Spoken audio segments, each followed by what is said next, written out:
everybody, I'm Revengeance, and welcome to another American Horror Story live stream. This week's episode is Could It Be Satan? I'm here with my co-host, Stacey Smyth. Stacey, welcome again. How are you doing today? Hey, everyone. How's it going? This week, we're going to go ahead and start talking about, because we got the Warlocks with us. So, yeah, let's go ahead and jump right in on that.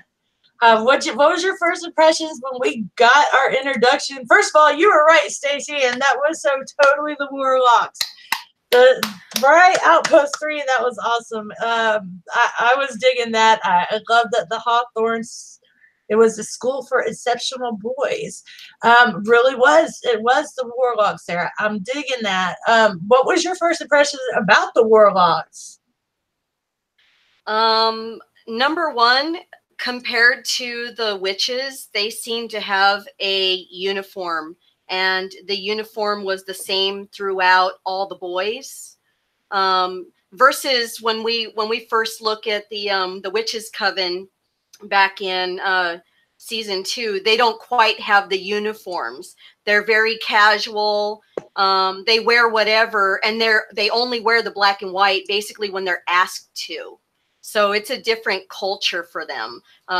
Less formal, and it's actually, what's interesting about it is the time frame, because we're talking about the coven, which was a number of years prior to us seeing what was going on with the Warlock coven. You know, so you would think that they would hold to some of the same standards, but they don't. And I don't know if that's because the Witches Coven was just in such small numbers that they didn't even bother, or it was just in such disarray because their supreme wasn't around, that maybe that made a difference too. But I can't say the same for the Warlocks, because they didn't seem to have very much of a concept of who their Grand Chancellor was, because a comment was made, you know, that maybe you should, you know, maybe the guys should meet you or get to know who their Grand Chancellor is. So it could have been leadership problems, but I think it had to do more so with the numbers and, you know, the number of staff at that time. Yeah, that was really cool. Like you mentioned about, I'm gonna back it up a little bit. You mentioned about their uniforms. That was a really cool point. It's like it's like the witches had more freedom than they did, and like first of all, I want to back up, and when we first get introduced to him, it mentions Mr. Banks. Mr. Banks runs in late, and he's one of the young Warlocks. And that right there made me think of, I believe his name was Benedict from Banks. It was Cuba Gooding Jr. in Roanoke. And it made me think of him. And I wonder if he was possibly a Warlock. And on that note, it makes me think that the Warlocks are kind of more sinister, first of all. And there's a darker side to them in general. The one guy, John Henry Moore, I think kind of is more the exception to the rule than the rule, where he was the one kind of saying, you know, maybe we don't want Michael and all that other stuff, you know. He was the voice of dissent. Yeah. The voice of reason almost, you know. He's like, you know, he's maybe not a good idea. And but Mr. Banks, he made me think of Cuba Gooding Jr. because he only, like, he slept with Shelby. He was like a fame whore is what he was, that plain and simple. He was a fame whore. And he was sleeping with Shelby just to get on the show for Roanoke, because in Roanoke they had like a reality show based on what actually happened. And so he was trying to get on the reality show is what it was. And he did that by having an affair with this woman. Then he kept just kind of setting her up and trying to make stuff happen, you know? So just by what he did on that and everything, it just makes me kind of think, and I want to go back now and watch him and see if there was anything that he did to manipulate any of that, actually. But it was just kind of really interesting. What do you think? Do you think that there's any connection between the two of them? I don't know. That's something I'm going to have to look more into. But like I said last time, you know, just because, you know, two people may have, you know, some sort like a similar name, or they might be of the same color or whatever, it's not always my assumption that they're related some way. However, I've been wrong. So I could be wrong about this too. And you're probably right about that. But yeah, I think I'm going to look a little bit more into that, because I did take the time to write down everyone's names just to see if there was anything familiar out there that, you know, that kind of popped into my mind. So, yeah. I'm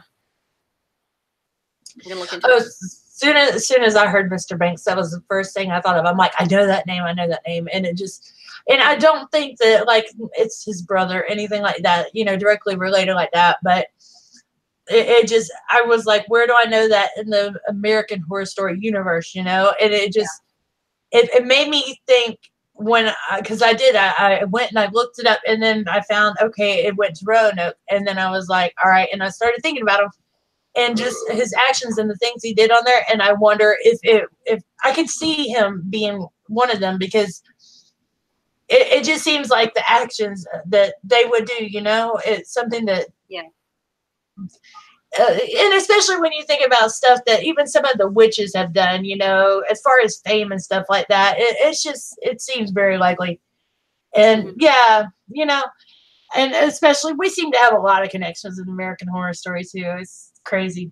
But moving on, let's talk about some of the other warlocks we had. And you mentioned the Grand Chancellor, which his name was Ariel, and we were talking earlier about just how he has one of the names of the archangels, and so does Michael. And that was kind of cool. You want to talk about that for a minute?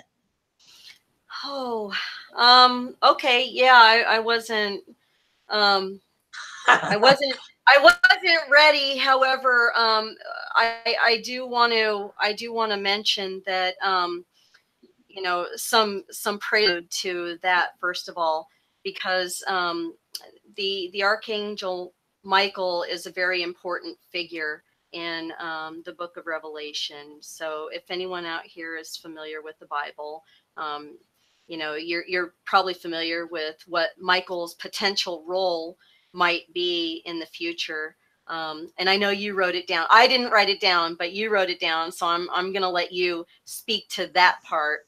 But what we first notice about Michael, number one, is that, they're showing an interrogation video of him, and there's times where it looks like he's possessed, where they attribute it to a demonic possession.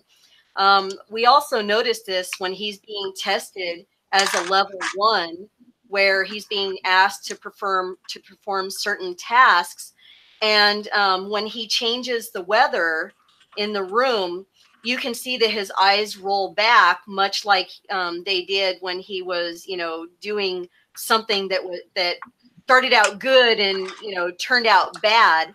You know, that's not a good sign right there. So he, in order for him to assume the role of the Archangel Michael, he's going to have to do some serious shifting of character in the course of this season. And I don't know if they're going to have him portray that. But I think it's still an interesting connection. So, but he's not really that much younger. So what we see in that video is a Michael that's 3 years before the bomb. So, so it's not really that long of a period of time. If we think about it, you know, we're talking about what, 2018, so about 2015 or so, roughly, right? Whenever the bomb drops, what was that time frame that you had? It was like 2019 when it dropped, and then so about 2021 whenever they went there. So yeah, and that would make sense because they said that Miss Cordelia outed us in 2014, and then we had to go underground and all that other stuff. So yeah. Right. Yeah, so I was trying to figure out how is that working out, but that still shows Michael growing at a very accelerated rate too. It does. It shows, number one, how advanced he was going into this, and number two, how advanced he is now, even compared to Cordelia, to where, you know, she freaks out when she, you know, when she encounters his power. And, you know, and I'm not going to go into what's showing for the next episode, but I'm just going to stop that right there. I know you're getting me excited now to jump in. See, I got like so many things I want to talk about on this episode. Yeah. Yeah, I want to mention there about the 3 years ago, first of all, that number one, he was very upset that he had manners. He had very good manners. And he got very upset over rudeness. And so, yeah, I want to point that out. Just mind your manners, people, because rudeness is a big deal. And yeah, see what that happened because of that. And the 5 knives that he threw at the guy, and it was funny to me at least that it was over the goat's head at the butcher, because we hear a lot about the goat's head. You know, that just kind of goes a lot with the whole devil thing in general. And, you know, but yeah, just over, that was just so rude, you know, and I just thought that was kind of funny. But the part that got me the most is he has his father's haircut. His father Tate, the ghost part. Let me say that. Not his physical father. Yeah, not his father, but he had Tate's haircut, and I just thought that was really trippy. It makes me wonder now, with the way his hair looks now, who's gonna have that hair if that's mimicking his other daddy. So that was just really cool. And yeah, and it was 3 years. It says 3 years ago. So yeah, that would make me think around 2016 too. I'm good with that. And then yeah, he gets to the school, and they tell him that this is going to be your new home, and we want you to feel like home. We want you to be happy here. And Ariel seems to be really pushing it, but I don't know. Ariel kind of feels like the little devil on your shoulder feeling, or is that just me? So I've got some thoughts about that, because what made me go back to the idea of the male witches or even the warlocks to begin with was the fact that the original council had Quentin on it, who was a male. And ever since his death, ever since Myrtle killed him, there has not been representation of the male side on that council, nor did Cordelia institute a place at the table for the warlocks. So they feel like she's literally just, you know, and probably with whatever her personal reasons, like she's cast them aside as like these, you know, wicked stepchildren or something. So I can see why they're upset about that, because, you know, when she talked about, you know, she needed to build a new council, she only put, you know, her own people that she knew and trusted on that council. There was nobody from a different coven anywhere on it. So, so I feel like Cordelia kind of started this mess where they have this ill feeling toward her in the first place. You know, if she's supposed to be the supreme, if she's supposed to be the ultimate power over all of them, you know, it would make sense to have that sort of representation. I mean, that's kind of what we think of in a political system, right? Right. But it's like she rigged the election almost. Kind of. And what it makes me think of is the fact that that Fiona, when she was a supreme, she was not a direct member of the council. She was not traveling around with the three of them to solve problems. She was dealing with the coven.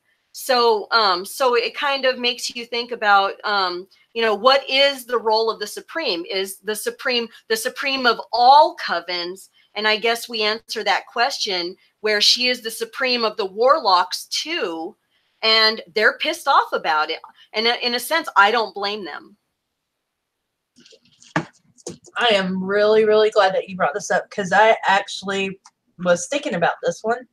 And because I was thinking about what all warlocks have we seen before, and we've seen a warlock on 2 councils now. There was hang on, I got his name, Bartholomew. I was like, I know it.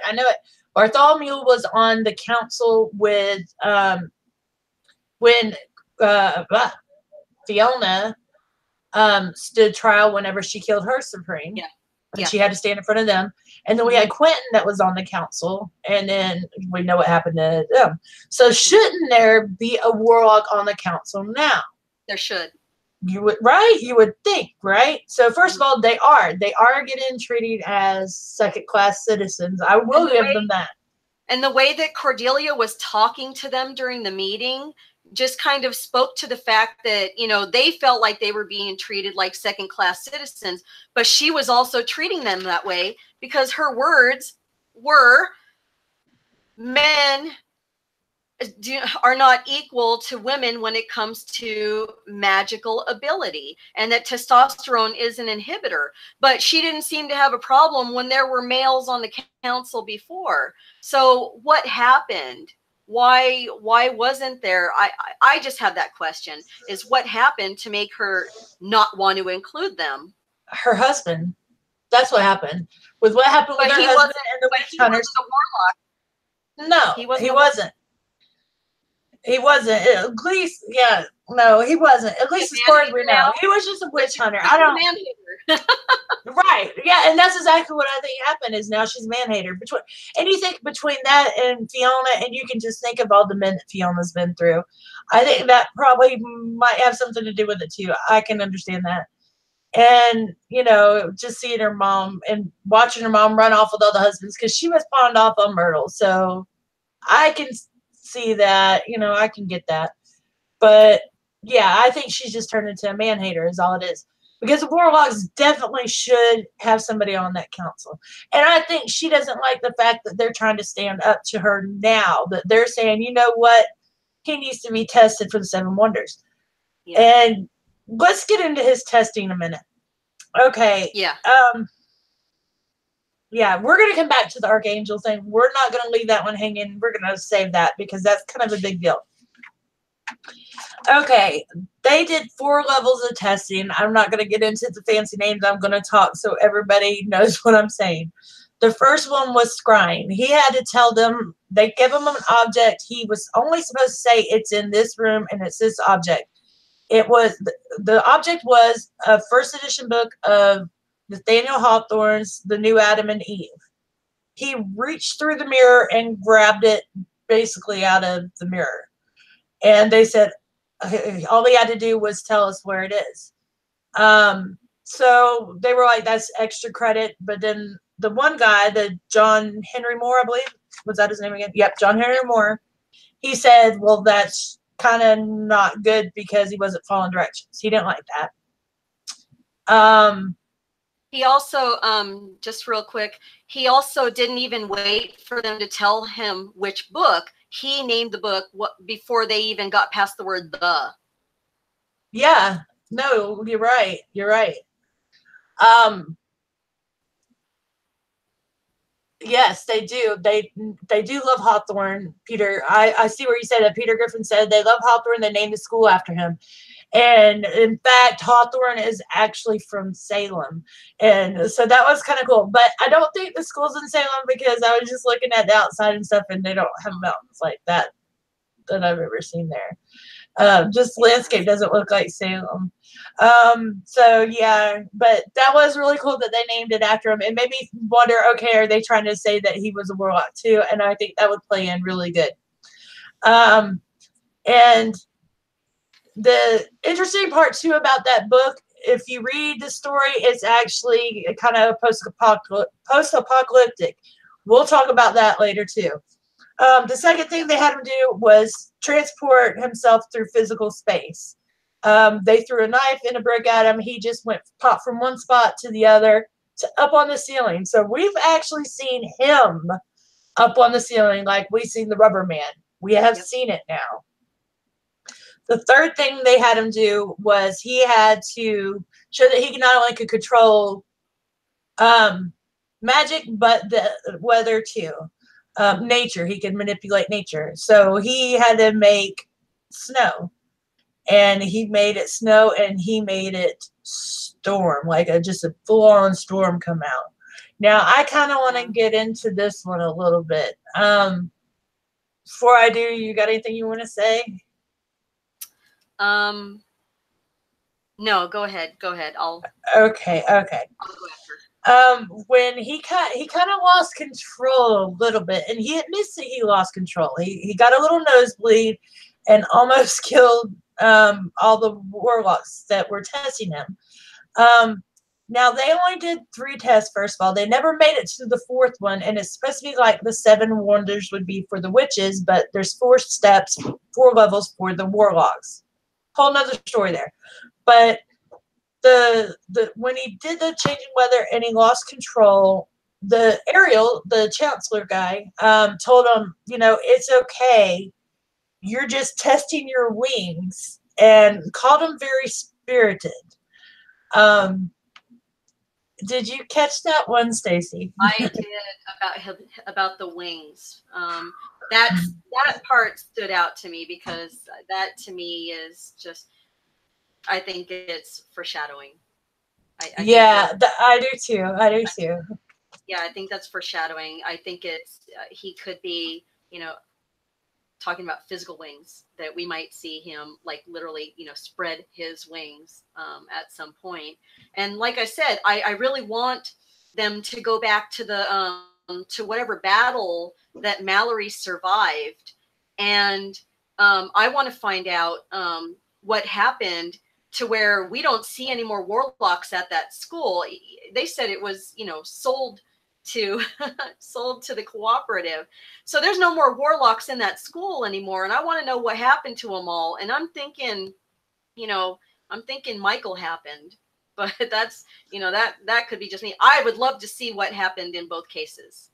No, and I agree. I think Michael is what happened too, because he got a nice warm welcome, but it was kind of just vanilla welcome, It was kind of like, just really generic feeling. Hi. Yeah, nice to meet you. They're like an Office Space when they're singing Happy Birthday. There's not a whole lot of enthusiasm. Yeah. Like, hey. Mm-hmm. You're our new brother, but whatever. They're like, yeah. It was great, and it was just really generic. I can see him just flipping out, and so they definitely think that Michael needs to be tested for the 7 wonders. Now they're kind of blown away, and we see where Peter's talking about the wine glass filling up when they're talking about that he needs to be tested, that he's in fact more powerful than everyone sitting at that table. He's more powerful than all his teachers, and the most powerful warlock they've seen, in fact. I think Ariel knows just who he is. They're talking about a prophecy with him.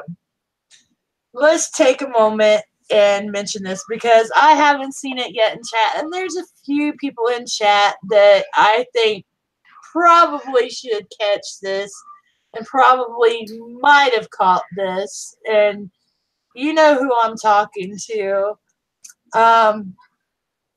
Yeah, and Cammie, you should have caught this if you watched it, and I'm talking to you. All right, so it started out with when Myrtle Snow was talking at the beginning and said, "Oh, I thought the world would have always ended with fire and ice. Appears it's going to be with witches and warlocks."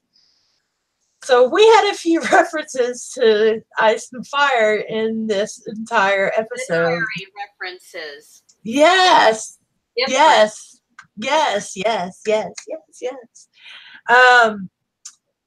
And we'll just kind of go through them and mention them and call them out too whenever we get to them. But just to say a little couple, we had that one right there.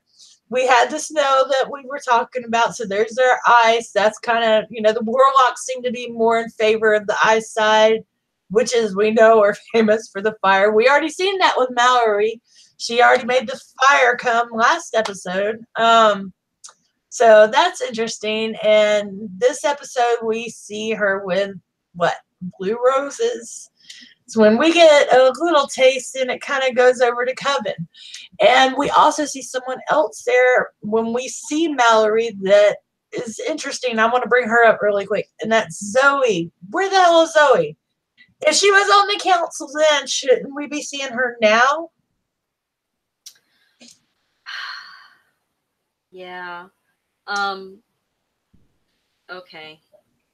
I don't have very many thoughts about Zoe, but as far as like, yeah, well, she was on the council, and she was at that meeting with the 4 level 3s of the Warlock Coven. So she was there, and she only had like one thing to say out of the entire. Like, she wasn't a major player in all of that. You know, it was mostly Cordelia's deal and Myrtle with her, you know, her, you know, underhanded comments and snootiness. I love her. I would love to give her a hug. She's great. But with Zoe, I did like the idea of her in a instructor role as they showed her, and that was actually pretty interesting because I feel like I caught on to something about her when I was rewatching Coven, and it seemed that a lot of different people made comments about how powerful she was in her own right. And, you know, before anyone was even really teaching her anything, because they didn't spend much time showing, you know, the teaching process of this coven when it was so few people. It wasn't really a thing, but we got to see how powerful she was, and she didn't know it. And she didn't know what 7 wonders was or anything like that, but just, you know, the little side comments that people were saying. So I like the idea of her as an instructor and what she is able to see about her students. And she picked out Mallory as an important student, and I think that she would have been right. Cordelia tried to downplay it. Again, I don't know what's going on with Cordelia, but she seems like quite the hater this time around, and I don't really like it. I don't really like it for her. I didn't really like her, you know, being whiny and, you know, mousy either, but, you know, she comes off as, you know, like almost a halfway witch bitch, you know? And I don't know that I like that about her character this time. I agree with that. I really do. She just kind of is getting on my nerves already. I kind of want Michael just to take her out, to be honest. I think Mallory will end up being the next Supreme of the Witches. I think she's already shown us that. Now, as far as Zoe, I will say when I watched Coven, and I wasn't one to catch on to the opening credits because I'm one to skip the opening credits. But I thought that Zoe was going to be the next Supreme for the longest time, and I was not backing down. I was like, nope, it's going to be her. It's going to be her. It's going to be her, because she came in with so much raw potential, and that's what kind of made me think. And it just seemed like that's where they were going with it. Yeah. And when she didn't, and when she kind of ended up on the fence, literally, and that was kind of funny that, oh, what was her name? Diana said the comment about being on the fence. You know, Diana, it made me think about Zoe being on the fence. And she really is magnificent. Right? I know. And I was like, it was a really good, she really is a good teacher, though. And I do think that she is really powerful, but it just seems like whenever they showed up this time for the whole resurrection thing, and they had Madison, it just seems like Zoe should have been there. And I know, especially because they didn't get along, it seems like she kind of took her place. And then we got Michael when he gets Madison out of hell. I kind of think that she's working for the other team now. And maybe she took Zoe out so that she could take her place or something. It just seems like Zoe should have been there. So where the hell is Zoe? Well, I'm not sure, but Zoe made another observation, and she, she was the kind of instructor to get to know her people, and she found that that Mallory's bloodline led back to Salem. So we may, we may be seeing a descendant of the first Supreme. I'm kind of thinking, and that's why she's, so powerful as she is. Oh yeah, definitely. I was thinking that too. That she is the descendant of the first Supreme. And I can't think of her name. You're talking about Lady Gaga, right? Yeah, I don't remember her name either. Yeah, I don't remember her name either. It's gonna drive me crazy now, and I'm gonna end up pulling it up. I got it on the page over there. And I do. Who's got the names out there? Who knows the first Supreme's name? Someone type it up and let us know so we don't have to look it up. Right? Come on, chat. Come on, chat, work with us. And I want to bring up really quick because they were talking about Misty Day really quick and coming back, and I think I don't think Cordelia can do it. First of all, I think if anyone's going to do it, it would be Michael. I don't know if Mallory could do it, and yeah, I do think that Mallory has angel blood in her too. I think she has angel blood in her, and I think Michael is probably got angel blood in him too. But here's. Sorry to interrupt you, but go ahead. Go ahead, do it. Totally relevant observation. I promise you, it's totally relevant. So Michael's specialty is pulling people out of their personal hells. Okay, that's his realm, right? That's why he was able to pull Queenie out of the Cortez. That's why he was able to pull Madison out of her personal hell, because she was dead too. Kyle killed her. So Misty, remember during the Seven Wonders, she got caught in her personal hell. She stayed there. So he has the ability to go and get her. And with Cordelia trying and failing, and with her turning to dust, that was showing us that Cordelia obviously does not have power in that particular realm anyway. So Michael's got to be the one to do it, period. There's no other person. Yeah, and I agree. No, that's what I'm thinking too. And where they were, we're not going to get into that realm yet, but yeah, where they were talking about that realm and the Warlocks being inferior, that totally contradicts that right there, because he is able to go to that extra realm that she can't. And yeah, that totally contradicts them. Yep. Well, hell, let's go ahead and go there. Let's do it. Yeah, let's do it. Let's do it. They bring up the I'm gonna get tongue tied trying to say it now. The ethereal realm. Thank you. Ethereal realm, which is basically like the ghost realm, the spirit realm.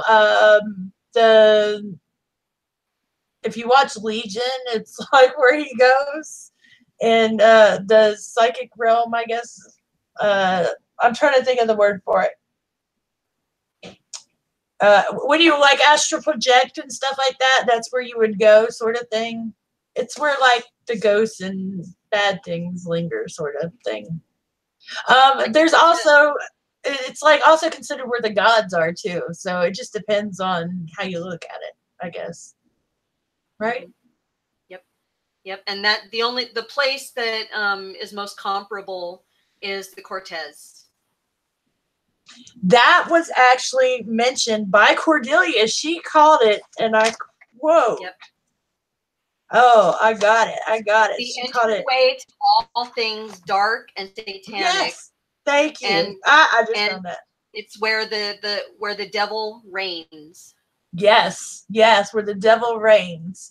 Mm-hmm. Now, mentioning that too, we seen James March, and he was playing there with Queenie. And I like the fact that he said about Michael, that he said that he was very acquainted with dead. He didn't say he was acquainted with death. He said he was acquainted with dead. Did you catch that, first of all? He said, here was his quote. And when you said that to me, I was trying to, keep a listen out for it. and it said that he was alive yet so intimate with the dead. Yes, yes. See, So, you know, of course, being who his father is, again. so he's seen him for who he is. He knows that he's half and half because he was conceived by the spirit and the person. So half alive, half dead. No one in this sense. Yeah. So yeah. So that was really cool that he seen him, and then he told her too that you gotta go with him. That it was. He's like, I'm not sure, Queenie, that you have a choice. So that was really cool. He was insisting, and then like Peter said, solitaire it is. So, and we were talking about them playing queens too. So go ahead, you got some stuff on this one. Yeah, I do, because I want to talk about March's reaction to him. Because March, anyone who saw the hotel season knows that March was a pretty frickin' evil dude in his own right. I mean, he did a lot of bad things. And, it's just kind of, it was kind of interesting, his initial reaction when he saw Michael, number one, at the door and walked forward. He actually seemed a little taken aback, like almost a little frightened of him. And I thought to myself, you know what? Because I thought maybe, after seeing the hotel season, that March was probably, the embodiment of Satan. Well, maybe in that particular story, but I don't think that Satan would have that sort of reaction to his son. Okay. And I feel like his reaction was one that we needed to pay attention to, and why he gave the advice that he did to Queenie, which I thought was interesting because he was actually helping her. He had not helped anybody else prior to her in this one occasion. He wouldn't let people leave. He killed them and he kept them there, and they became souls in his hotel. And he encouraged Queenie to leave with this guy, and he seemed very, kind of,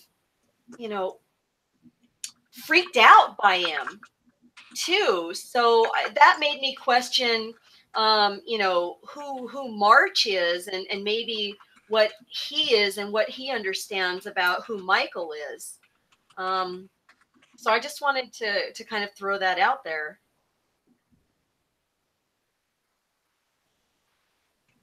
And it was really interesting with him in general too, because it's like he knew stuff, he understood. It makes me wonder who March really was. Yeah. Like, or who he was representing, because he did, you're right, he did not let anyone go. He was there trapping souls. And a lot of times when you hear about things that are trapping souls sort of thing, it's at least in a demon sort of nature or some kind of bad juju like that, Yeah. It's not anything good. It's a dark thing like that, So the fact that he was actually like you said, helping her and trying to get her to leave, and and he was so nice to her. Like, the only person that I really remember him actually nice to was the Countess. Yeah. I mean, his maid, not really, but the Countess. Backwards for her to make her happy. Absolutely. Exactly. So it was really cool that, he did that in a way. And it made me wonder too, with her, and especially with her being kind of on the voodoo side, and how we seen the other chick that's the voodoo chick too, and she's like already like, I'm not trying to be a part of this. I'm just watching and all this other stuff. So I'm wondering if Michael has his own witches at this point.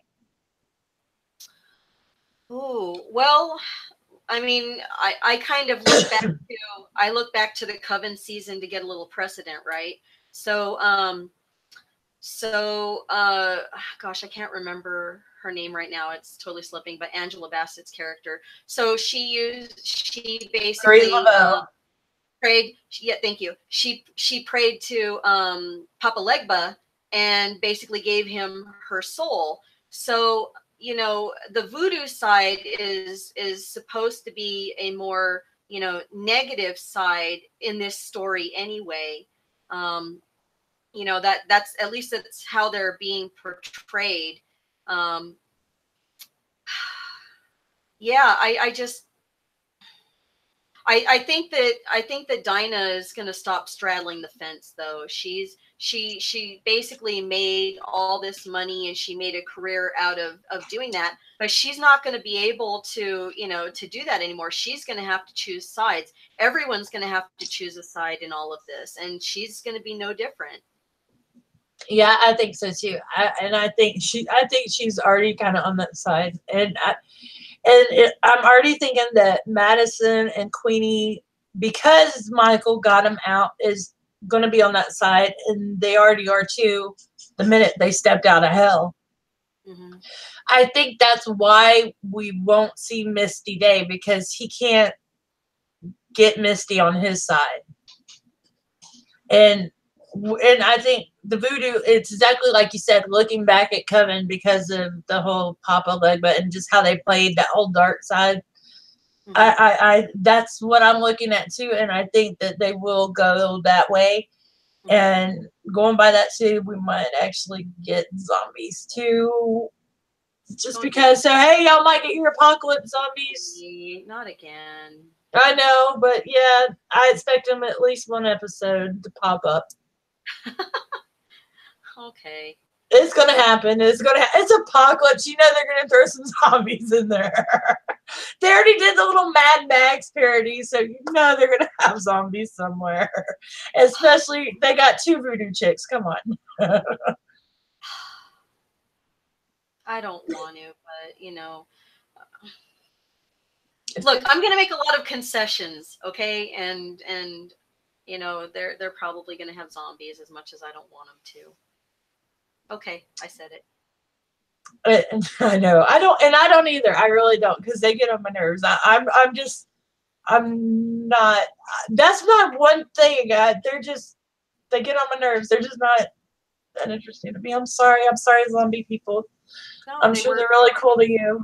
the importance of those zombies, anyways, was the fact that what's her face's daughters were among them. That's the only, that to me, that was the only real importance of them. Otherwise, exactly. I don't feel that they're gonna go that route again. I don't. So, okay, I said it.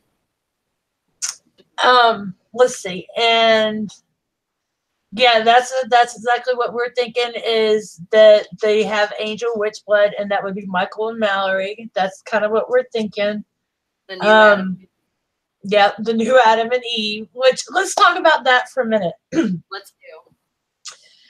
The Nathaniel Hawthorne story that when he was scrying that he went for was the new Adam and Eve. Now, Nathaniel Hawthorne was from Salem. We mentioned that already. So we're thinking that he is Warlock. The school is named after him. So that's another thing telling us we think he was a Warlock. And then we got this story. This story is post-apocalyptic, and it's kind of set in his time, which was like 1800. And I know it was published in 1843, but yeah, it was written before then. And just to kind of briefly walk you through it, and then I'm going to let Stacey tell you a lot more about it. It's a guy named Adam and a girl named Eve, and they're walking through. They're the only people left, and they notice, and they go through the town. They notice the grass, and they're just noticing little things and taking it for granted. They go to a department store. They go to all these different places. Read it. It's really not that long. They go to a courthouse. They go to I'm trying to think now and I can't. Stacey, you're gonna have to help me here. They go to a church just because of they're basically trying to get higher and higher. They're trying to reach the sky. That's this whole story is about them climbing. And they end up at a graveyard is where it all ends up. Now, there's a lot of things that kind of run with this and run with the show that you found. And I read it when I was falling asleep, so that was not good. I'm going to read it again. And I was already thinking, like, okay, this could be, I could see this being like a post apocalyptic season thing going on with Mallory and Michael and them doing this later on. And you were saying that you've seen things that took place already, right? So, so a little bit, I caught on to literary references in this episode because I'm a geek that way. I'm a reader. I'm relatively well read.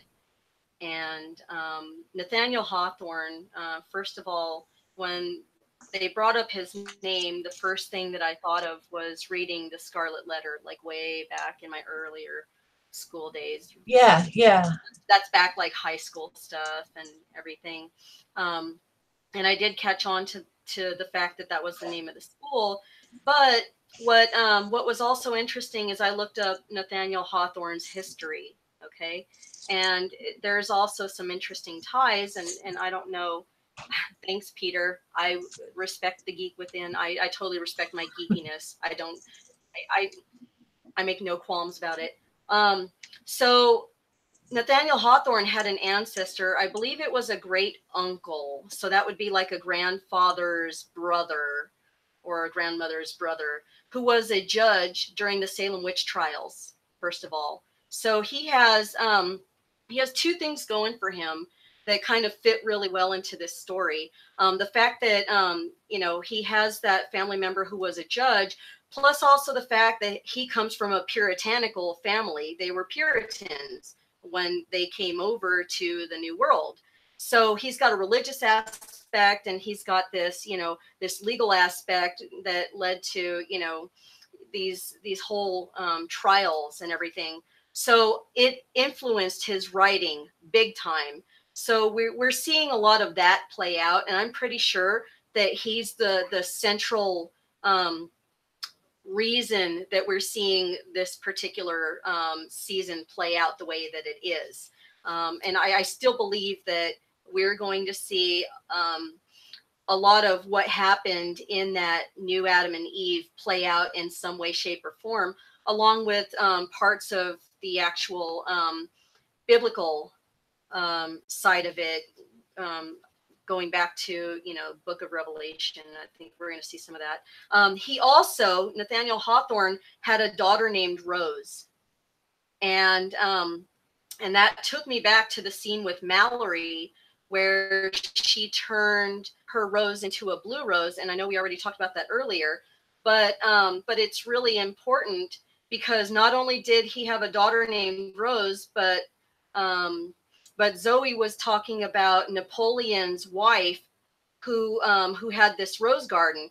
And it turns out that Napoleon's wife was also known as Rose. So we have a couple of references back to Rose that we may not have caught on to when we were initially watching it. So there's a couple of Rose references that are probably going to be helpful to this story too.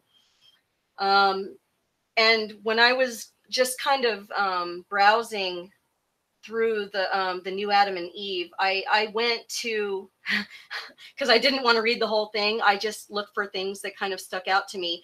And one thing that I caught was toward the end where they note the idea of a butterfly soaring upward. Now we saw Mallory turn the rose petals into butterflies, which were soaring upward. So that's actually when I went back to look about how Nathaniel Hawthorne used that particular reference in not just the new Adam and Eve, but he's used it in other stories, other ways. And it's used to represent death, but not just any particular sort. He was quoted as saying that our allotted task is no other, not none other, but no other than to climb into the sky. So that to me is a positive reference, is that people are trying to ascend to heaven as our major goal in life. So I just wanted to kind of throw that all together for everybody, just in case you didn't catch those references. And I want to point back to one other thing that that happened with Madison real quick, that was an easily missable detail, is when Madison is dealing with that customer in line and she's in her personal hell.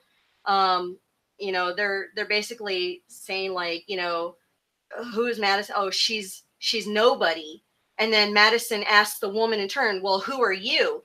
Well, that's actually a play on Emily Dickinson's writings, I'm Nobody, Who Are You, if you've ever heard that one. So it's kind of a little, it's a nice little twist on that. So those are just some of the other literary references that I kind of caught on to in this.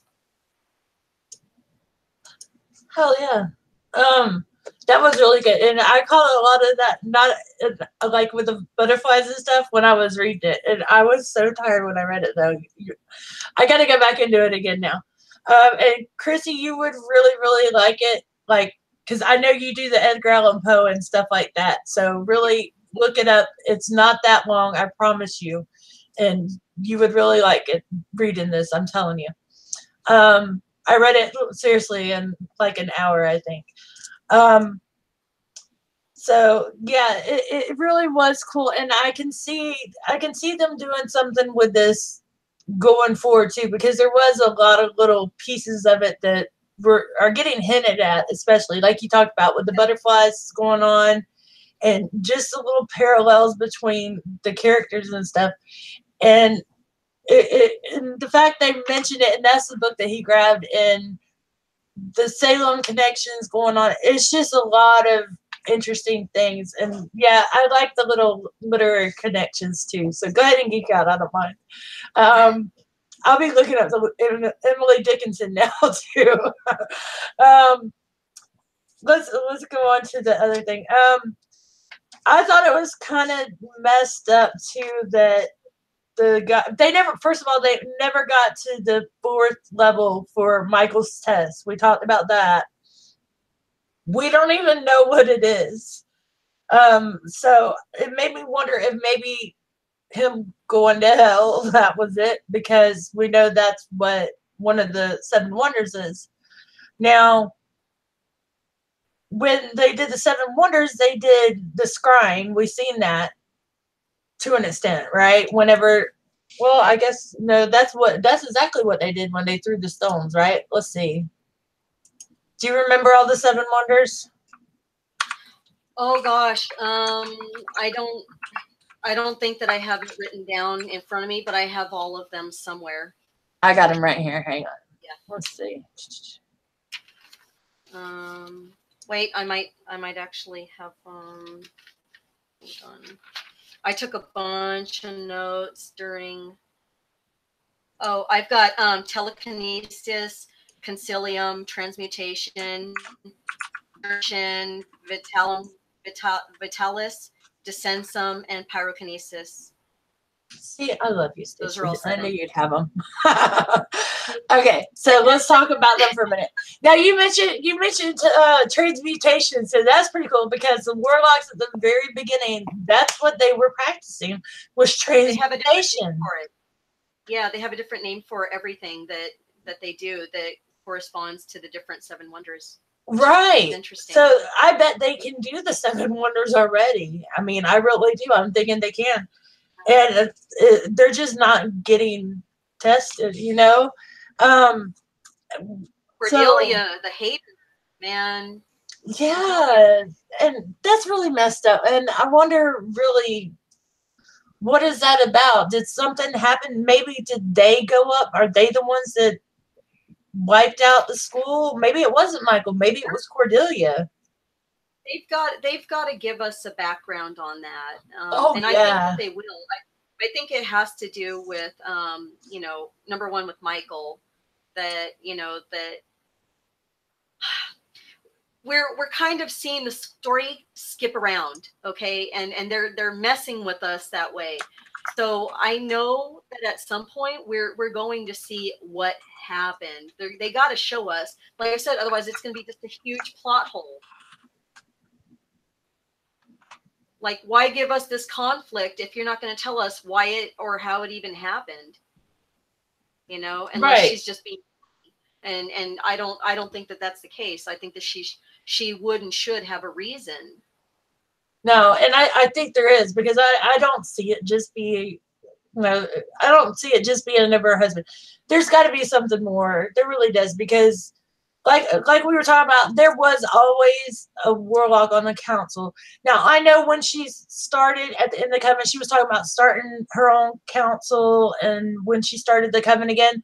But it kind of gave the impression then that it was because there was no witches left. But we knew that there was, and all of them came, you know. Yeah. Just all of them at that school. It wasn't even telling us about any of the other covens anywhere else. It was just talking about in New Orleans at that time, you know? Yeah. And you got to think that the warlocks were up and running that whole time. The covens in other places. We only heard about one coven that got attacked that entire time, and it was in New England somewhere. I don't remember exactly where it was, but you know, we didn't hear about any other warlocks or anything until then. Mm-hmm. So yeah, there just has to be more to it. That's just bugging me. I'm sorry. Yeah, it is. It's kind of getting to me, and I hope that they don't wait too late in the season to do that before we just don't care anymore, and it's just not going to make sense. I hope that they address it sooner rather than later, because they have a habit of doing that.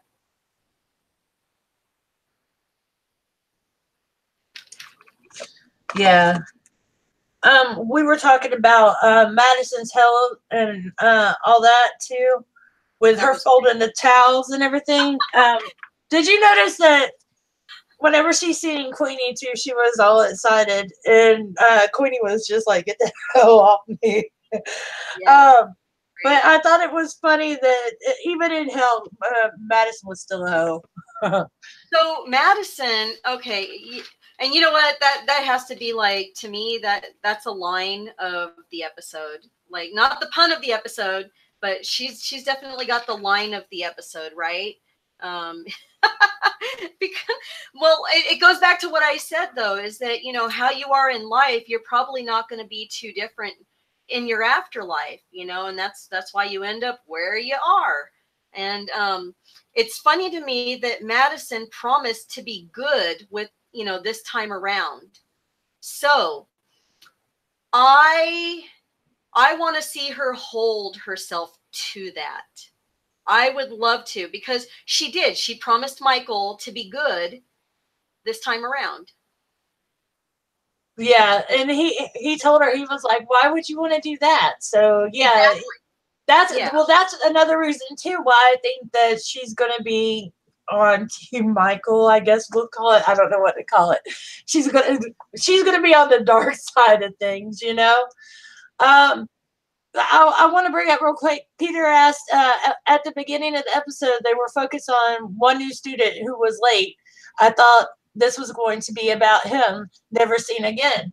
That was the Mr. Banks that they were talking about. Yeah, it kind of gave the impression that, you know, he was going to be a big deal, and then we didn't see him again. That's the one I was talking about that reminded me of the guy from Roanoke that was on Cuba Gooding Jr. played him on Roanoke.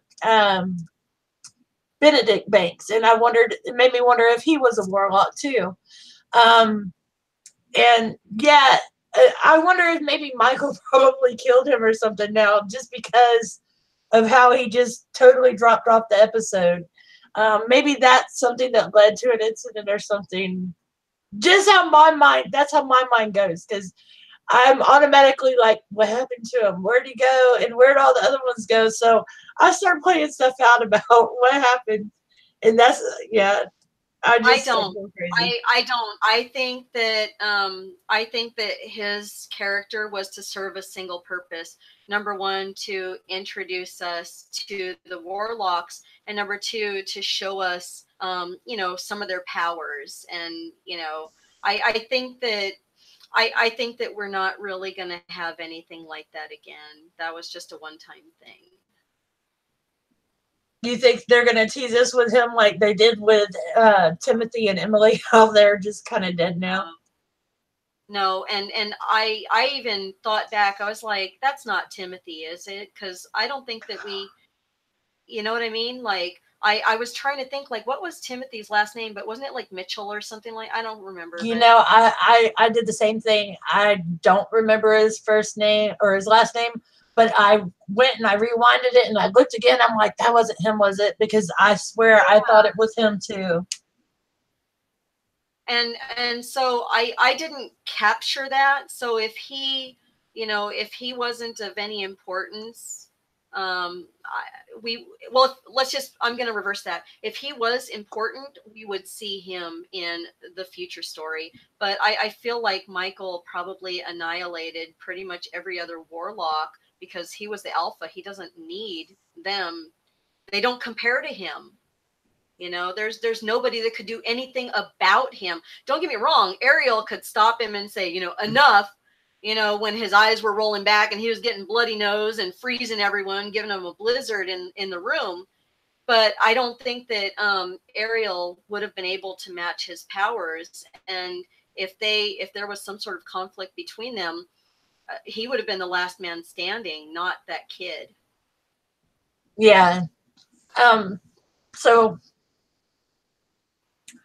what we got is, and I want to go ahead and do this now. Let's talk about the whole Archangel thing real quick, okay?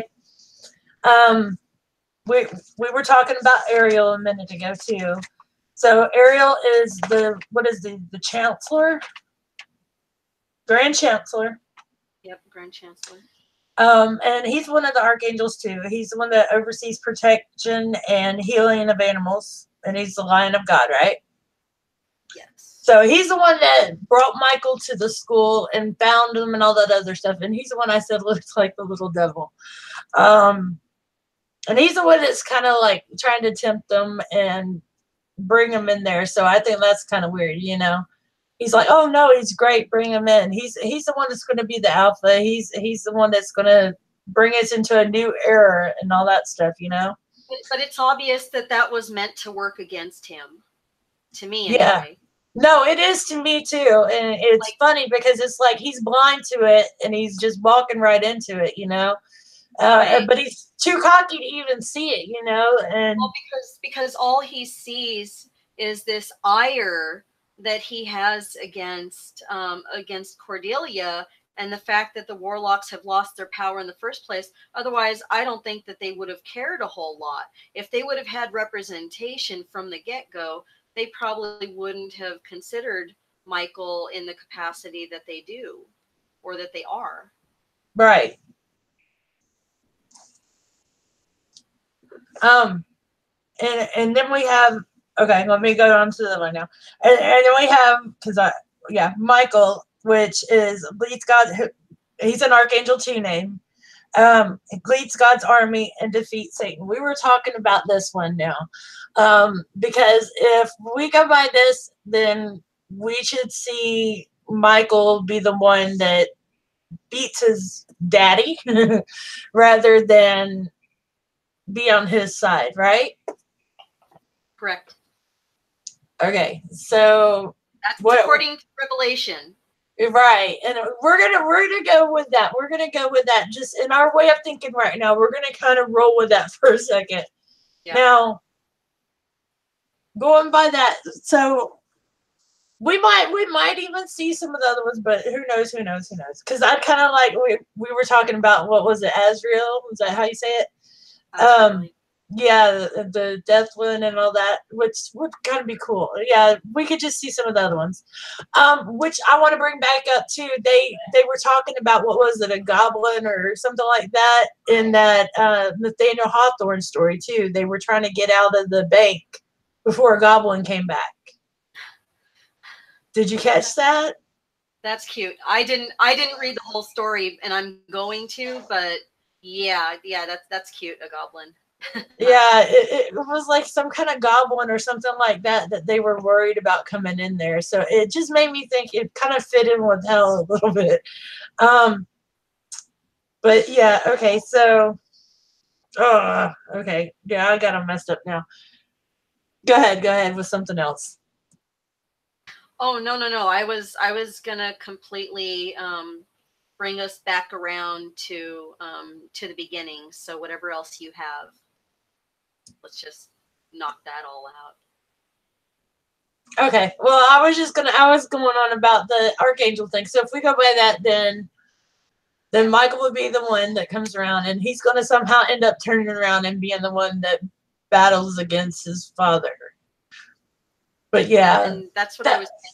That's what I was saying. I think it was last week, is that he's going to have, one heck of a mountain to climb to change from what he is to what he needs to be in order for that to be possible. Yeah. I'm going to read something too over here. Peter said he is talking about Ariel. He is too blind for power, placing their entire bet on a false prophet. And that is a really good way to put it about Ariel. Because that's exactly what he did. He didn't really think about what he was doing. He just ran in there and was like, yeah, let's do it. This guy's our alpha. He's the one that's going to be the next supreme. He is the male supreme. He can do all this stuff, and he's going to be the one to make it happen. Now, I don't think we've mentioned this yet, how Michael he comes back, and he just he takes his own initiative, and he goes in and gets Madison, he gets Queenie, and then he just kind of walks back in there, and Cordelia walks out and everything, and when she sees him, well, she passes out, first of all. It appears that next week she's going to have some kind of vision. I have a theory about that. Okay, tell me, because I need to get a sip. Sorry. No, go ahead. So the theory about Cordelia passing out, it reminds me of what happened with Fiona when another Supreme was ascending. And it feels to me like when Michael was in her presence, that she may have started to feel that, and it was so powerful that that's what caused her to pass out that way. I mean, she didn't wake up immediately. She was still out at the end of the episode, and Michael was kind of smirking. And I think that he understood how powerful he really was at that point, because he was able to do what she could not. He was listening into their conversation. So he knows that, he knows what what he's capable of, that he heard them say that he could be more powerful than a supreme. He knows that she's a supreme, so therefore, he's more powerful. So she's probably gonna, and this is just my guess, going back to Coven, she's probably gonna start losing power to him if that's the case. So I don't know if you caught on to that, but that's what kind of rang true to me. No, that's exactly what I thought whenever she hit the floor. And it didn't hit me till the second time I watched it. And then I was like, he's getting her power now, because whenever there's a new Supreme, that's what ends up happening, is the power gets sucked out of them and they start to fade away. And I was like, there goes her power. Yeah. No, and but that's like a siphon was going. So what's interesting then, if you think about it, if you think about it like that, then she's essentially becoming like her mother to kind of, keep her power. I think she's turning into this, spiteful kind of person like her mother did. And while she may not recognize it, we as viewers kind of see that relation now, because we see what happened when Fiona started losing her powers, and how it impacted her, and how it impacted Cordelia, and now how it's kind of, impacting Cordelia on her own. So just a thought.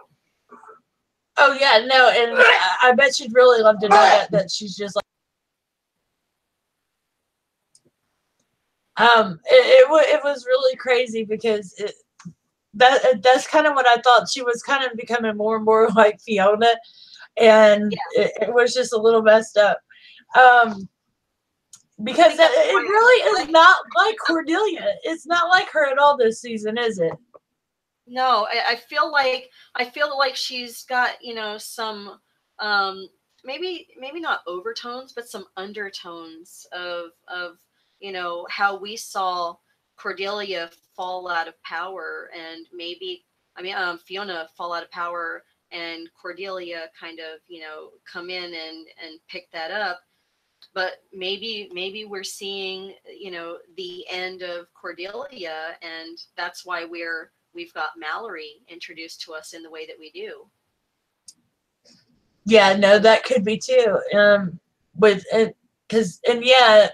Any chance of Mallory is the beta twin to Michael or nah?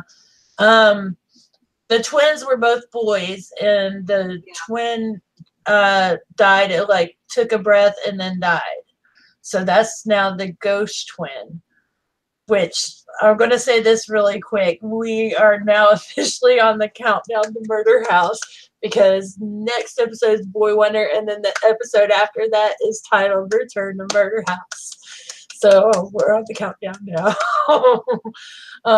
That's how we're going to get them in. We know now they're going back. Yeah, we don't have to guess that now. I guess they're just going to go back there. I'm still struggling with it. I'm not going to lie. I'm still struggling to see how they're going to make this connection, but okay. I don't even care anymore. I just want to see it. Just do it. I don't care. Yeah. I was so happy over Hotel coming in when they showed March 2. They could have showed, the only person they could have put on there that would have made me happy too would have been Liz Taylor. I would have been like, woohoo, yeah. And those were like my two favorite characters from Hotel. So yeah. I'm just really happy with how it's going so far. And now they're bringing it all in there and everything too.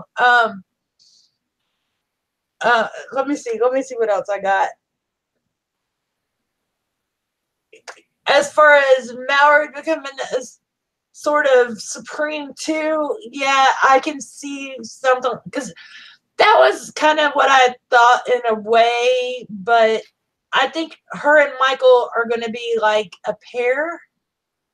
I think they're both going to be supremes in their own right, but they're kind of going to go together like a yin yang sort of thing, if that makes sense.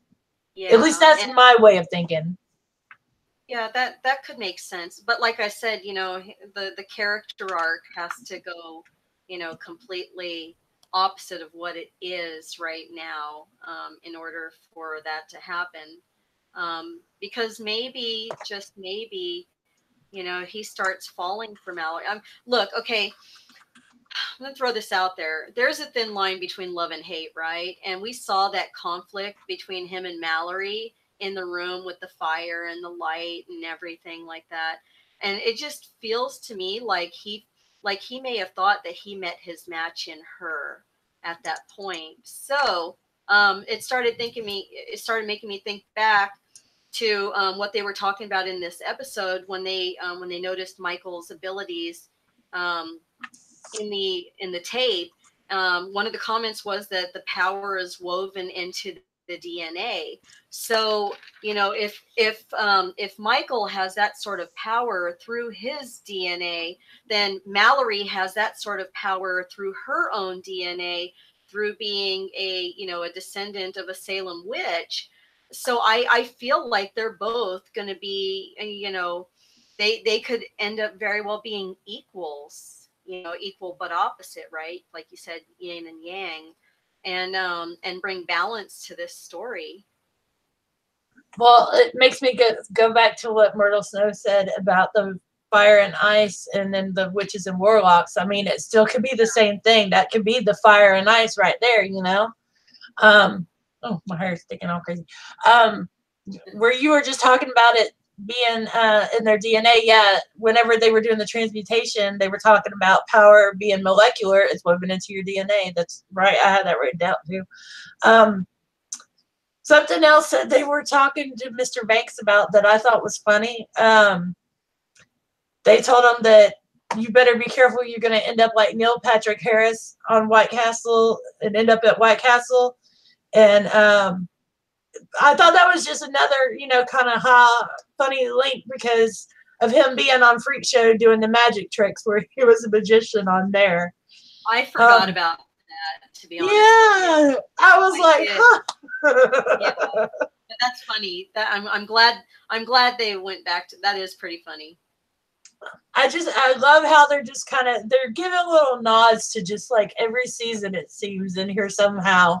So yeah, maybe those kind of were like Timothy and Emily like were kind of nods to Kit Walker now. I don't know. It makes me wonder because I'm looking for asylum now. You know, where's some nuns or something going to show up? I'm waiting to go nun tipping with you, Jen. I know you ain't here, but I'm going to show you that now. She knows what I'm talking about. Michael is Azora High reborn, Chrissy. I know he is. I know. I was thinking, like, bring her a Nissa over here going on for real. Oh, oh man, when she did the blue roasting, they're totally not going to let us escape it. Oh man, when she had the blue roasting, I'm thinking, oh, dear Liana, oh please, Ned, please. Gee whiz. Oh, we can't escape it, I swear. There's no escape. I love that they had the music, they had the albinos theme in there, they had the Coven theme. We had the same. It almost looked like the same guys. I think it was the same guys. I know the one was. I didn't catch the other one, but I know the one was. Yeah. He got kind of heavy from then to now, though. He looked older too. You know, obviously, time has passed, but you know, I was just saying, like, you know, he filled out. Just saying. And I think my favorite character this episode was probably James March, just because I love him, and anytime to see him is wonderful. Yeah, he was just a really good character. Yeah, Evan Peters did really great on him. He was fun. Like you knew that he was just like this horrible person, but you couldn't help but laugh at him too. I know, right? It is. It's like you know he's just a scoundrel and he's up to no good and he's very evil, but at the same time, it's like he just makes you laugh. You know, it's just like, oh, what are you doing now? One of those sort of things, and yeah, it's like you just can't help but like him. It's like one of them. Yeah, Evan Peters just does a wonderful job. He's just great at all his characters.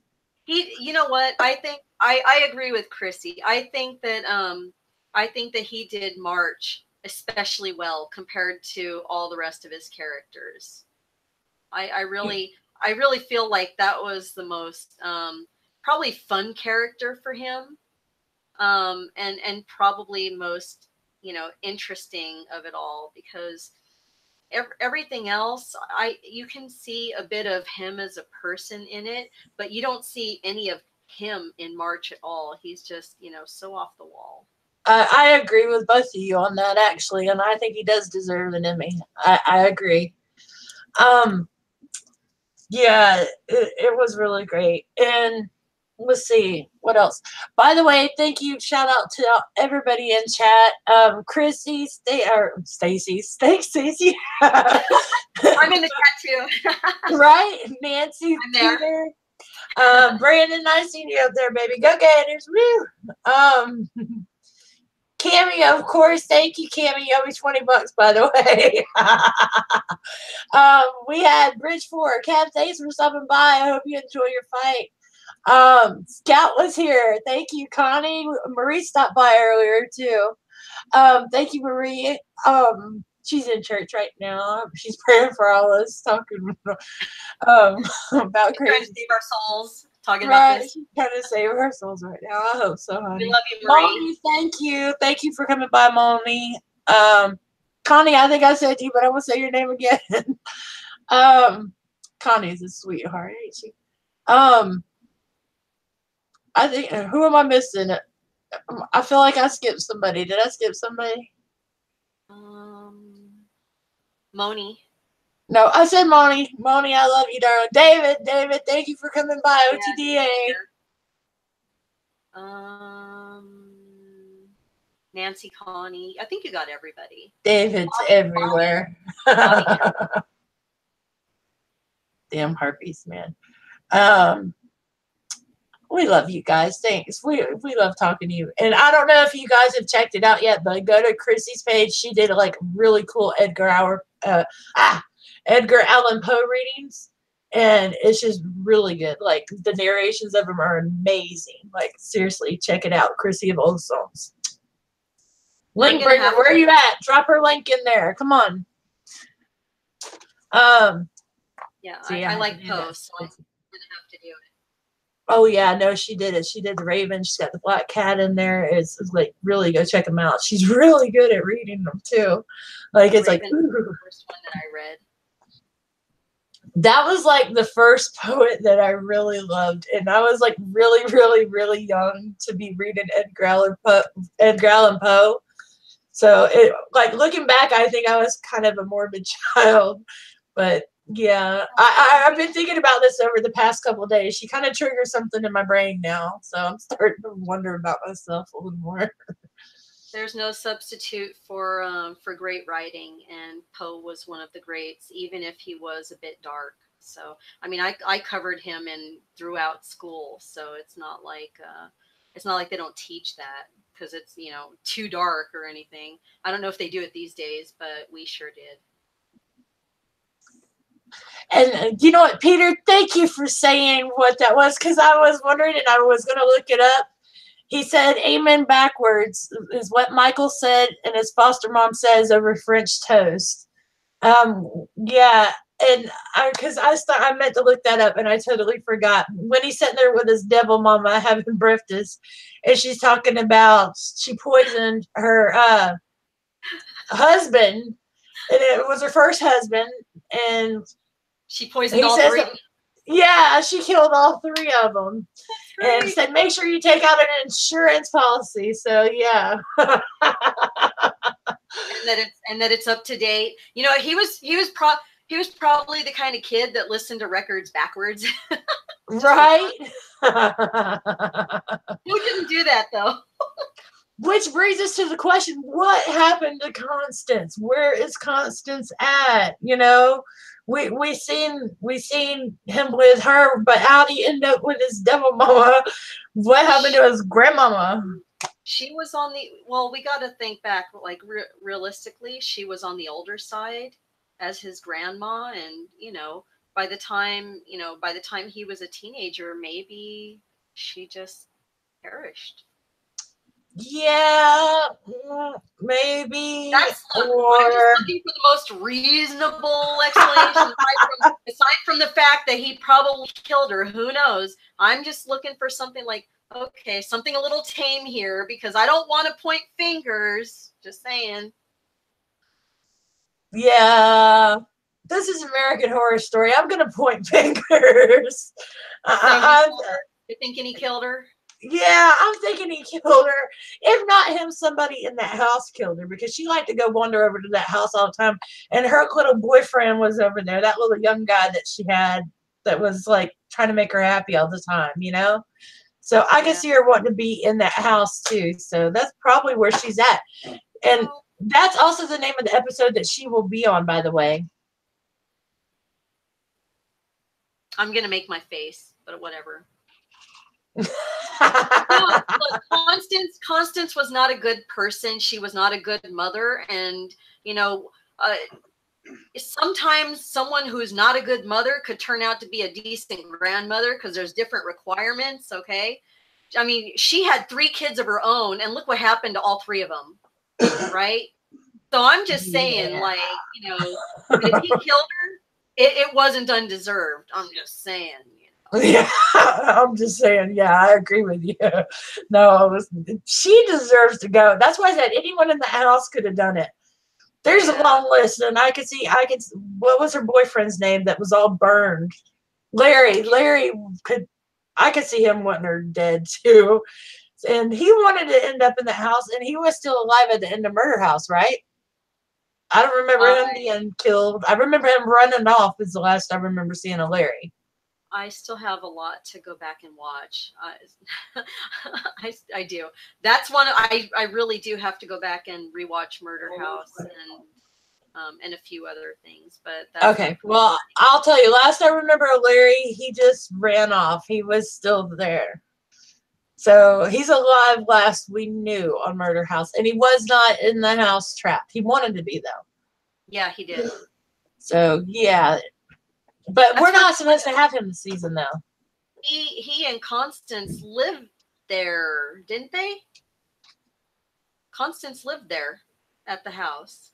Yeah, that's why she like got with him to begin with, is because he had the house and she wanted to live there again because she used to live in it. Yeah, so he had that sort of connection with the house through her, because that's who he wanted. He wanted her. Michael definitely has better accuracy, I think, than, I don't know, the Night King might with to Spirit Dragon, because that was pretty good. That's a good question. That's a good question, Peter. Amanda Kane said Constance won't come back, but I bet we will see Fiona Good. Actually, no, we will see Constance. That's who she's supposed to be on episode 6. Fiona died of cancer or whatever, but at the end of that, she died. Yeah, she's in her own little hell now. Hell, which was great. It was great. Right. Axeman. She was exactly where she didn't want to be. Right? She did. Yeah. She ended up in that little house. She didn't want to be there. Yeah. She didn't want to be in that country shack. So that was definitely died. Like fish. Yeah, it smelled like fish. Nobody could bring her back from that personal hell. There's no way, unless it was going to be Michael. She's not coming back. Yeah. Fiona's done. That was great. I know. I loved her hell. I thought that was a great ending. I thought. Gave us a laugh.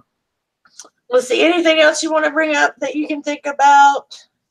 Yes. One last thing, and I want to bring us, like I said, I want to bring us right back to the beginning when we started talking about warlocks. So, because I have, just varied interests and everything, I thought, you know what, warlocks are something that I just don't know a whole lot about.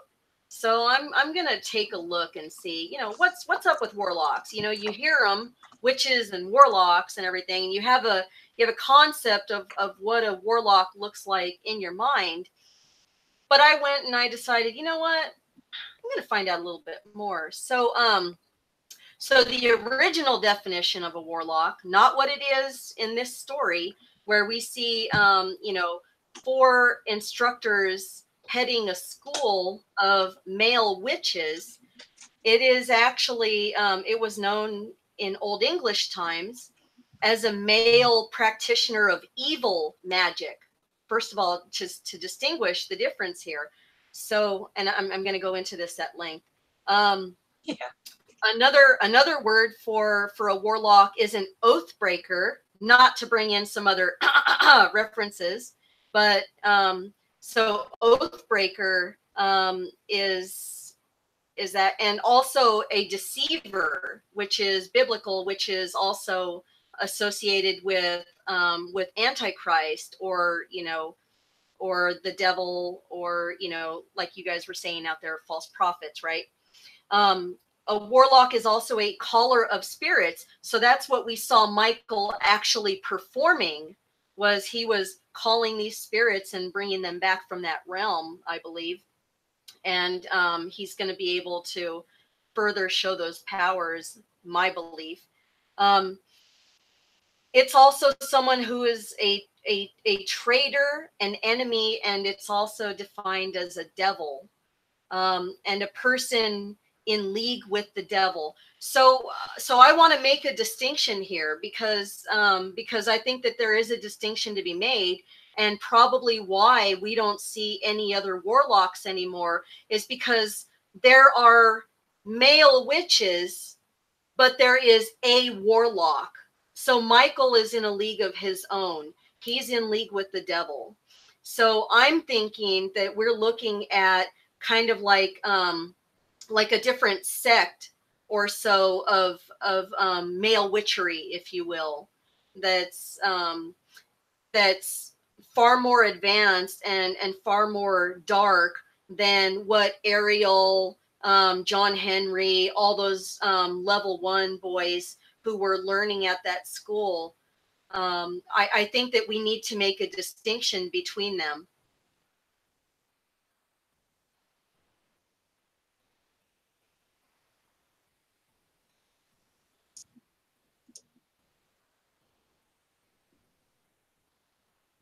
No, that was really good, and that was really great points to bring up too, because yeah, no, that was really great, and that goes back to where I was saying that the warlocks.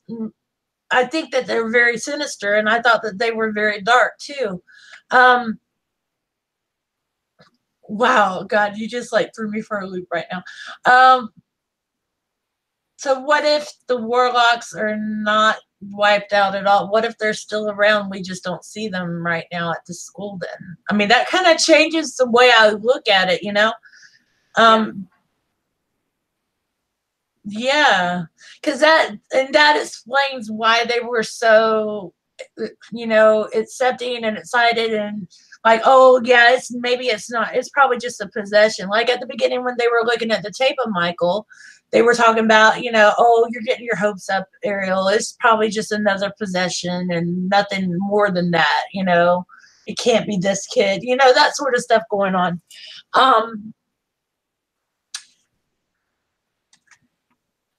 Maybe they are all kind of team. I keep saying Team Michael. I'm going on Twilight in here and stuff. Maybe they are though. Maybe we just haven't seen them. Maybe the warlocks are actually still around somewhere.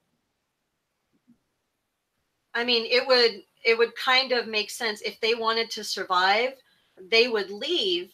But I don't feel that that's the case after coming across. Again, these are old definitions. Okay. So this is not what the modern warlock is currently defined as, but I think it was worth it to look back at what they used to be, because we are looking at a story that has, biblical ties, and it goes back to Adam and Eve. So just a lot of old stuff. And these covens have been around for a long time. So it could be that warlocks back then, that's what they used to be, and maybe they changed over time. So if you look, like, let's just say in real life, if you look in a dictionary, the definition of warlock is not going to be the same as what it used to be back then. So, things evolve with time, and maybe that's what happened with them. They evolved away from that, but Michael is not them. He is something different from them. And well, they may see it, again, like they were saying in the chat, they're so overcome with wanting to get power that they're just casting that idea aside and say, look, whatever it takes for us to get back in charge, for whatever it takes for us to get, a seat at the table, or to be able to get more than one seat at the table, Michael is the way. He is the way and the light, right? Just to throw the biblical, thing in there. But it feels to me like we're looking at a separation, like two completely different styles of being a warlock. One where he is a true warlock, where Michael is a true warlock, and we know this. And the other ones, I believe, are just male witches. Not necessarily what this definition. That's interesting. That's very interesting. And it very well could be, or we could have a mixture of both. I mean, because, yeah, like we had that John Henry Moore guy, and he didn't like the idea of the darkness of any of it. He didn't like the idea of Michael, period. So he could be more just a male witch, rather than a warlock. I wonder how that school. I want to go back now and rewatch it and see. Excuse me. How they defined it again. If they said that they were just warlocks, or if they said that they were male witches at any time, even during Coven, Mm-hmm. Or if they strictly use the word warlock, I don't believe that they did. I don't. Like, that's something that probably would have stuck out, and I just don't remember anyone saying anything of that sort. Like the male witches in general were just not mentioned. they weren't the focus of that story. They had representation, yes. They had a couple people who were on the council, yes, but they didn't talk about them. It's like they were nothing burgers, even at that point. Yeah. Yeah, I don't remember them being anything otherwise. It's kind of messing with me now. I'm gonna have to go back and look, because yeah, that would really change how you look at them too. Because now I'm kind of seeing two different sides, light and dark, and it makes me wonder which is on which, especially with how. Because I am looking to these old definitions because they seem to reflect a lot in American Horror Story. They like to use these references, like you were saying, even with Emily Dickinson in there. I mean, come on, and I want to bring something up. Chrissy said maybe Michael was emailing the other warlocks. That is a good point right there, because we still don't know who she was emailing. And where we were talking about the cooperative before, we still don't know who they are. Those are 12 people. So right. They could be warlocks for all we know. We don't know who's running that. And if we look back just at who the I'm going to mess that word up again because I'm going back and forth. The corporation. Corporation was, they were all men. So now if we think about, if you replace them with warlocks, let's just say, okay? If Michael, say, replaced them with warlocks, and they're supposed to be the cooperative now, okay? And they're the ones that are controlling the outposts and running things in his apocalypse. He's the alpha. He's the one that did all this. You would think that that's who he would put in charge, right? And with the 12 people too, if we're going for biblical references, wouldn't that kind of go with like a 12 apostles sort of thing? Yeah. Yeah, see, that's kind of getting crazy now. but I mean, it wasn't the 12 apostles of Satan. It was the 12 apostles of Jesus. So I know. Again, with that character arc, in order for that to make sense, he would have to have his 12 people.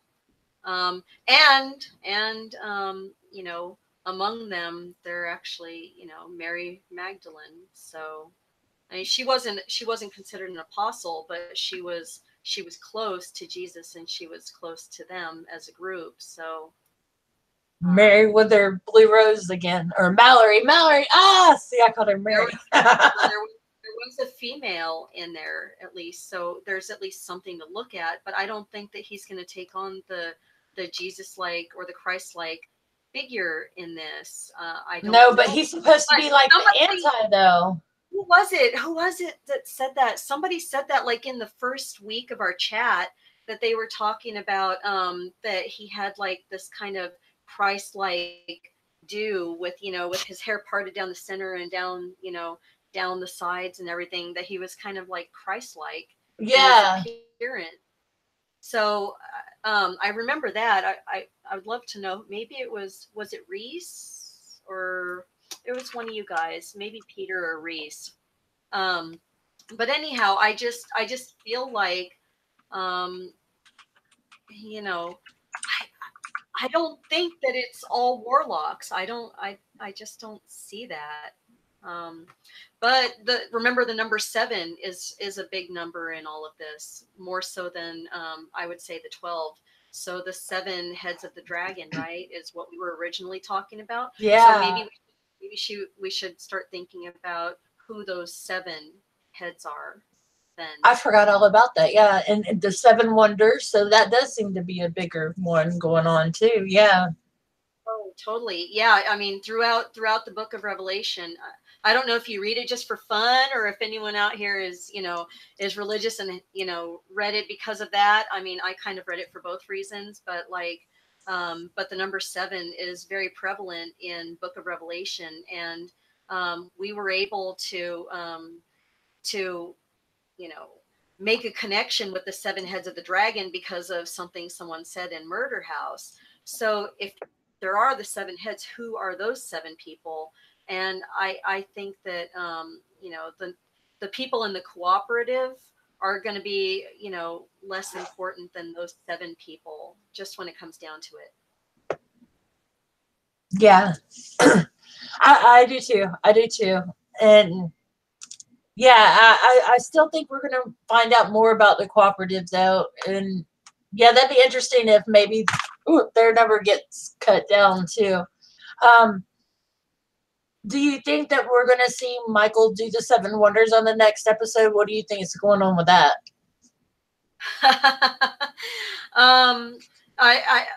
Whether Cordelia wants him to or not, I mean, I don't think it really even matters anymore, because he's already showing that he's surpassing everyone around him on the male side, and he's already surpassed Cordelia's abilities. Again, he brought Madison and Queenie back to prove a point, okay, to show that he could, and Cordelia can't even deny that. So to me, the 7 wonders are just like a bonus. I don't think he has anything else to prove at this point.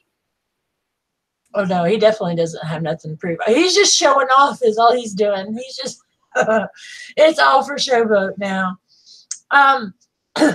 Over here it says, Chrissy says, I wonder why the cooperative wants angel bloodlines. Are they trying to make Earth their own Eden? I wonder that too, and I think, excuse me, that maybe they're trying to just recreate what they want, like in Michael's sort of way. What are you thinking? Is it kind of the new Adam and Eve sort of thing? Like they want to make it in their own way, in their own image? Michael has said, and even Venable has said the same thing, that's how they wanted to remake, and basically regenerate this new world.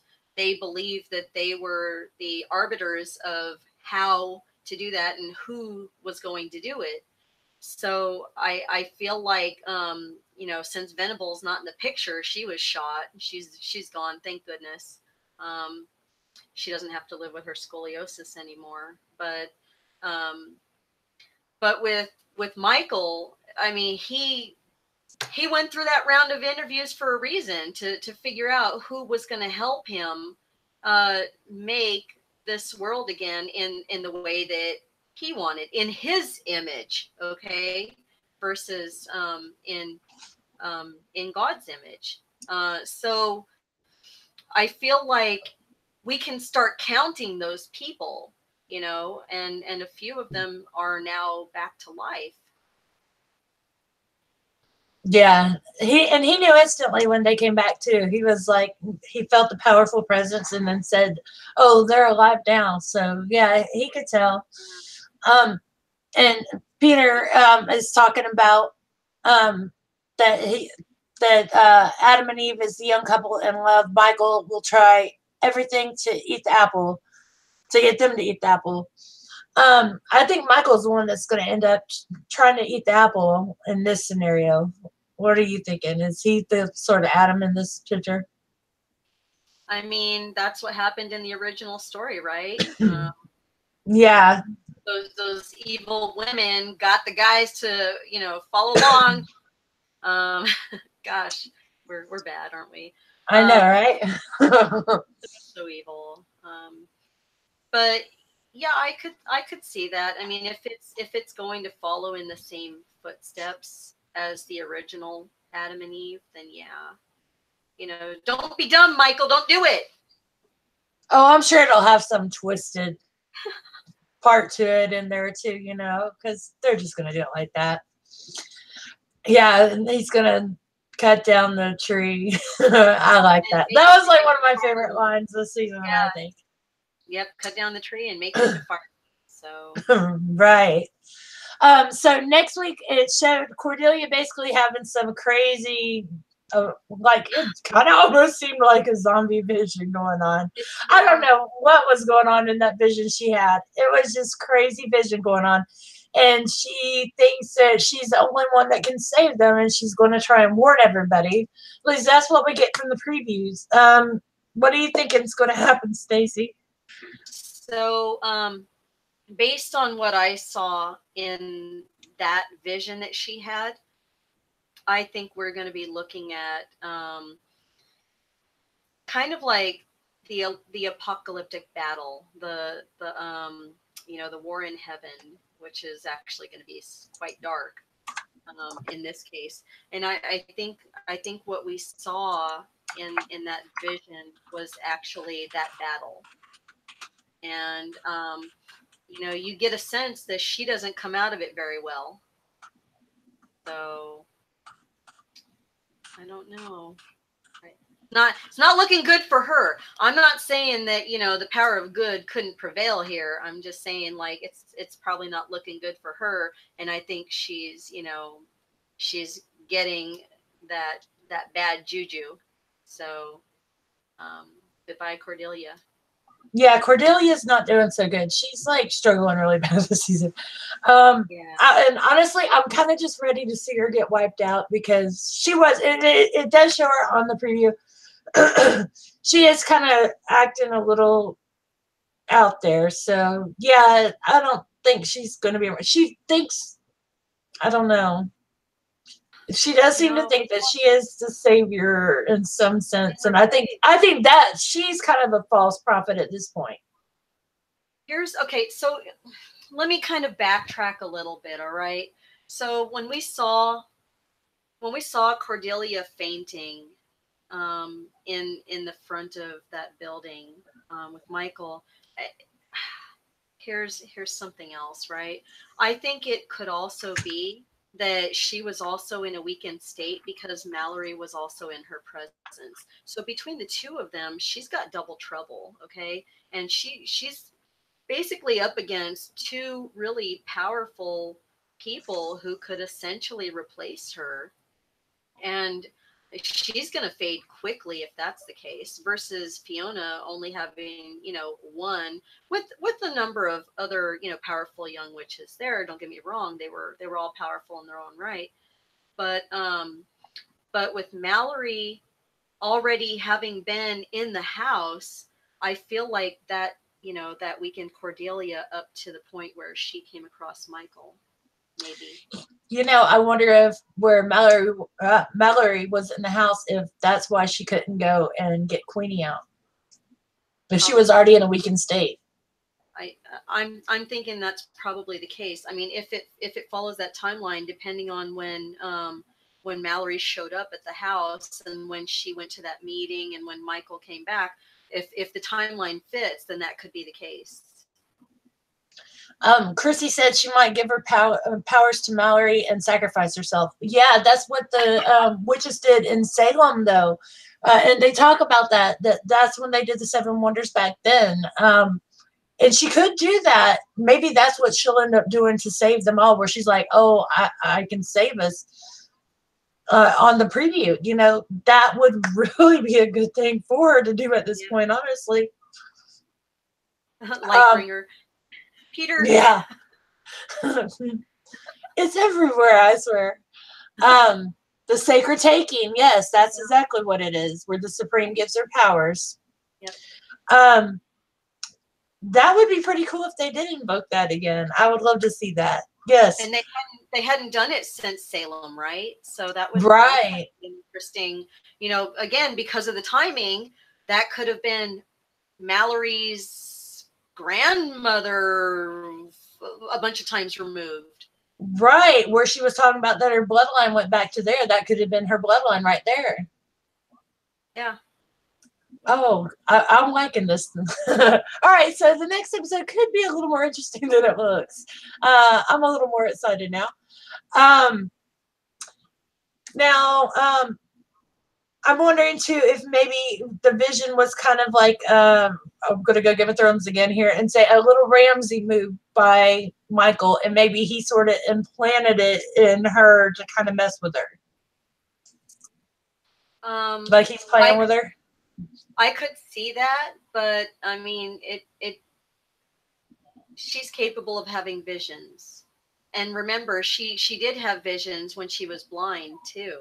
So it's not like this is the first time we're seeing that she has any sort of that power. she has that power. She has had that power. So she can, she can kind of see into the past.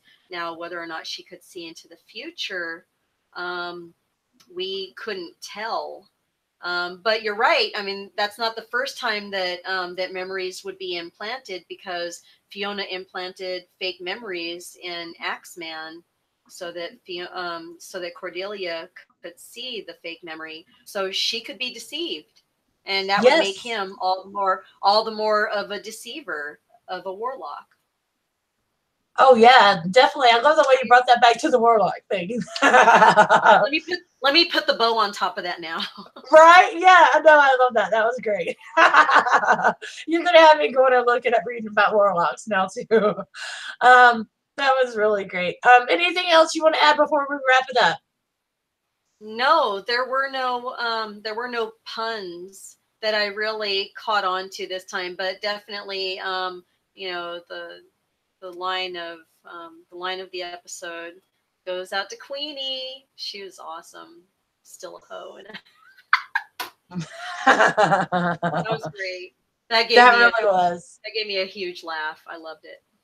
It was. That really was. I know. And we started off the show too with Myrtle Snow talking about it being like, instead of ending the world in ice and fire, we're going to end in witches and warlocks. And then, yeah, we end up with Queenie talking about her being a hoe, Madison being a hoe in hell still. And so, if you guys remember, that was Robert Frost, who was also another prominent author at that time too. So just, keep looking for these literary references, because they weave them in. So I think that's pretty neat how they did that. Yeah. And go refresh yourself and read that again too, because I think that's going to be important too. I think that the witches and the warlocks are going to kind of represent that fire and ice in American Horror Story. They like to throw that in everywhere. I'm telling you, it's everywhere. Even if you're a gamer, look at your games. It's there. It's everywhere. Thank you, Stacey. I had a wonderful time. Next week, we got Boy Wonder is the name of the episode, so figure out exactly how that's going to tie into that whole vision of Cordelia. I mean, really, how does that make sense by the preview? I don't know, because I started like Batman and Robin. I know, right? That's what I thought about too. I was like, okay, it makes more sense for this week's episode than next week's. I think. I don't know. I don't pay attention to the names of the episodes, and I don't really like seeing the previews of the next episode. So I tried not to pay attention as much as I could, but I couldn't avoid it. I really hate the name, and I hope it doesn't live up to it, unless it's like turns out to be something really, really cool. But it just, I don't know. Boy Wonder. I just don't see it. See, that makes me think that he's going to be messing with her more, actually, because, yeah, I kind of think he's going to be messing with her now. Thank you, everybody in the stream, for coming out again. I really appreciate it. We had a great time, as always. We'll see you the same time next week, and we'll be talking about Boy Wonder and what's going on with those crazy visions. Thank you again, Stacey. As always, I love talking to you about this. And everybody, don't forget to wear black on Wednesday.